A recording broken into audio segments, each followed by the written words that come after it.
Korang perasan tak kenapa hujan di kawasan-kawasan Pantai Timur seperti Kelantan, Terengganu dan juga Pahang pada hujung bulan November sehingga awal Januari? Kalau korang tak tahu, mari saya cerita.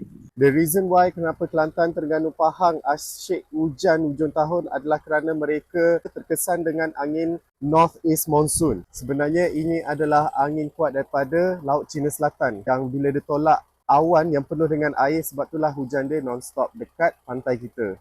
Bila awan tu penuh dengan wap air, dia akan lepaskan air itu secara perlahan-lahan dekat pantai timur. Sebab apa rasa macam hujan ni tak berhenti? Sebab hujan ni dia akan datang secara berepisod.